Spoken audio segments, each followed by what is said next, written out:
Hello, welcome. Today we're going to be looking at the suit of Wands, the fire suit, and correlating them to the fire signs in the zodiac. So let's start with our fire signs. First of all, the sign of Aries. Now, Aries is known as the pioneer of the zodiac, and this is a cardinal fire sign, which means that it heralds in the beginning of spring, and it reigns from March 21st through April 19th, the sign of Aries. And it's really, Aries embody in enthusiasm and in leadership and even bravery. And the corresponding court card is the Queen of Wands. And we remember that the Queen of Wands is an inward mature energy, leading by example. And the Queen of Wands also represents intuition and someone who's very bold and is self-motivated, also very introspective, and I wouldn't say a person who takes no prisoners, but someone who definitely is bold and has clear boundaries. Typically, these people are very forward-moving, but in a way of leading by example and not pushy, yet really bold and outstanding. When you look at this card and you relate it to the sun sign of Aries, you see that this yellow cloak really represents a healthy solar plexus chakra, someone who's very confident in the way they move themselves forward. And you see the lions over her throne, representing the fire, the fierceness of the wand suit. And the wands always, the staffs of the wands, they are always in bloom. They always have fresh greenery. So they're always something new and something beginnings and moving forward, like a cardinal sign in the zodiac. And you see the sunflower that is here depicted in this picture. And the sunflowers always face the sun, but in this picture, the sunflower is facing the queen. And this really speaks about the light and the brightness and the fieriness of the nature. This sign, and remember that the queens are genderless, the court cards are genderless. So this is male or female, but very in touch with the feminine energy and very charismatic.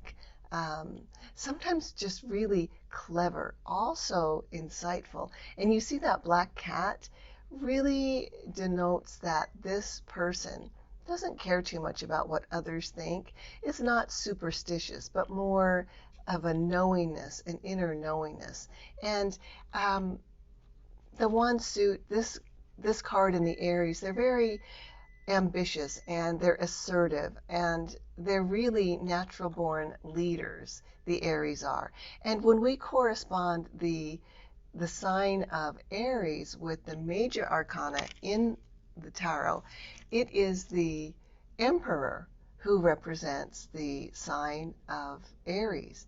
And looking at this card, you can see that this Emperor, he's seated, he's very confident, he's comfortable, and his throne, it has the ram's heads in four corners.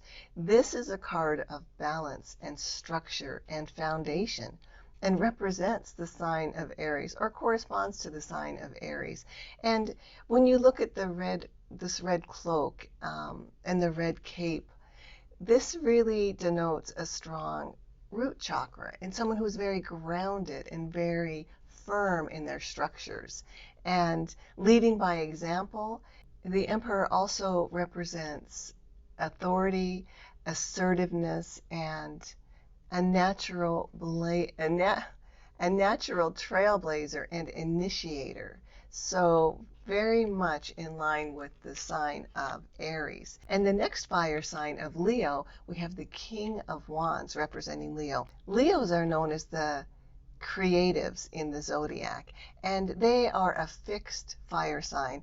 They reign from July 23rd through August 22nd, and they're a fixed fire sign, meaning that they are stabilized within the middle of their season.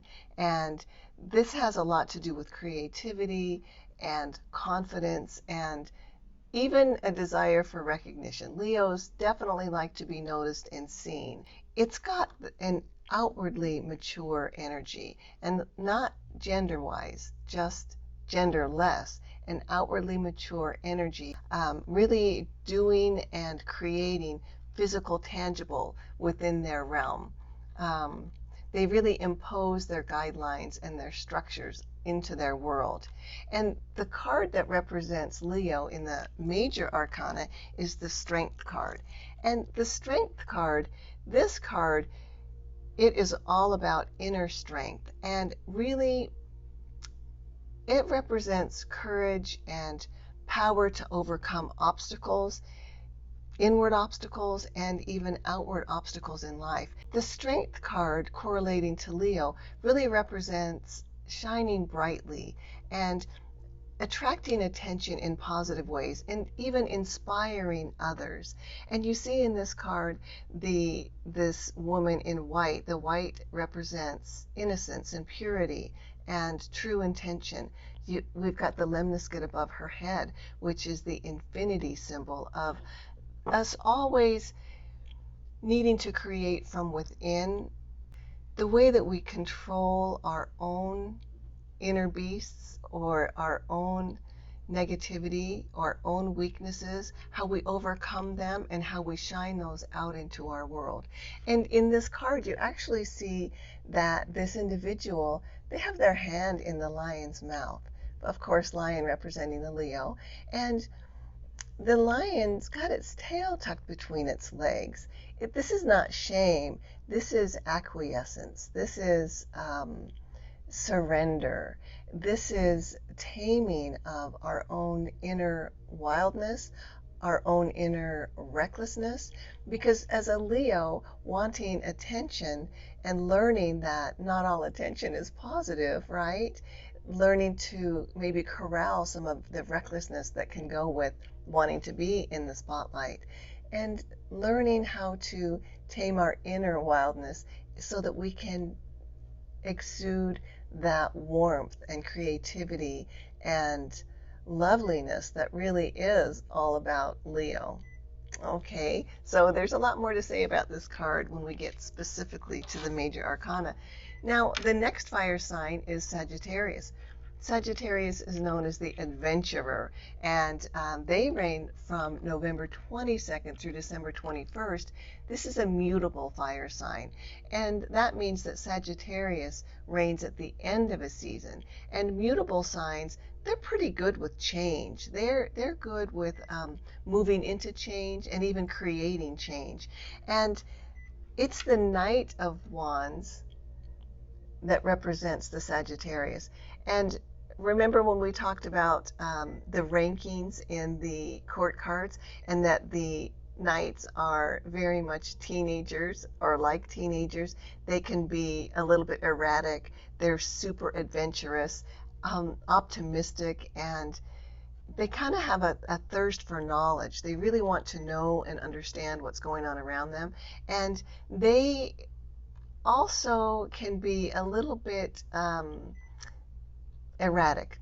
In a way, they can bring some erratic energy. So typically they're bringing information, they're bringing in something that we can learn from, news or new information.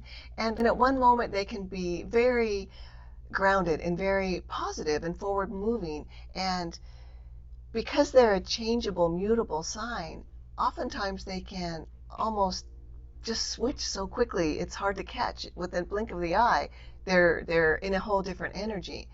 And I wouldn't say unstable at all, but a little bit erratic, a little bit maybe mercurial, where one moment they're up and the next moment they're down, and it's kind of hard to follow a little bit. Always bringing enthusiasm and newness and playfulness and adventuring to the table, but also a tendency to throw caution to the wind, and maybe the consequences of throwing caution to the wind are what bring the erratic behavior. So it's a fun energy, it's very fiery, and the Major Arcana that represents the Sagittarius is Temperance. And in the Temperance card, we see an angel, one foot in the water, one foot on land. And temperance, it's all about balance, balancing our inward energy and enthusiasm and emotions and energetic moving forward, balancing this fiery, intense inner adventuring and curiosity and learning, balancing that to being able to take in the information and really process it internally and take the lessons, take the meaningfulness, take the wisdom, and be able to walk that into your life without being erratic about it. So it's really balancing and very fiery. And this card means so much. And when you see the angel pouring the water from one cup to another, not losing a drop, and you see the irises and the yellow and those wings, again, this is a very almost innocent like representation for the sign of Sagittarius. That their challenge can be to learn temperance in balancing this what can be erratic energy and smoothing it out internally and externally. And that's just such a beautiful card, the Temperance card. Hopefully we all have Sagittarius friends. They bring so much playfulness and insight, and our Leos bring so much boldness and creativity, and the Aries, passion, beginnings, motivation.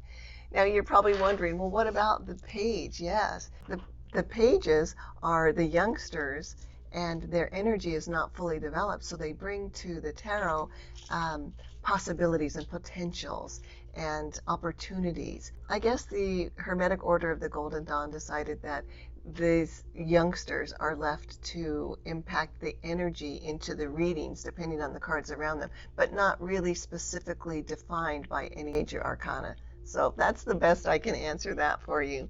And I hope that this has helped you. I look forward to any comments that you have. And thank you so much for joining me. Please remember to like, share, and subscribe. And I'll see you in our next video.